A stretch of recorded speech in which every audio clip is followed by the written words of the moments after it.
Welcome back to Battleground Florida. Finally today, the latest jobs report came out Friday, and it was another disappointment. The U.S. economy adding just under 200,000 jobs, well below economist expectations.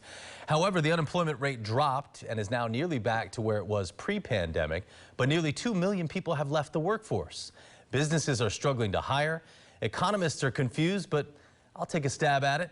The pandemic was truly an eye-opener for many American workers. The ones that left their jobs that I talked to say they're tired of the rat race. They work their butts off for 2 weeks vacation. They got to fight for sick days. They get no time off when their kids are born. And on top of that, they just worked the last year putting their lives on the line, watched a bunch of people they know die, and now businesses want them to go back and work in that environment?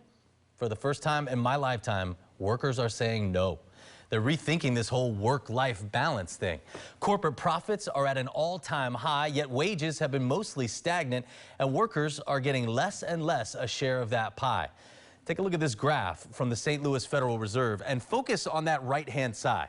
Never in modern history have corporate profits outgrown employee compensation so clearly and for so long, the Fed says. Yet American companies and business owners want employees to come back, sign up again for these crappy benefits and poor pay. But workers are saying no. They don't trust companies anymore, and they definitely don't trust politicians to fix it either.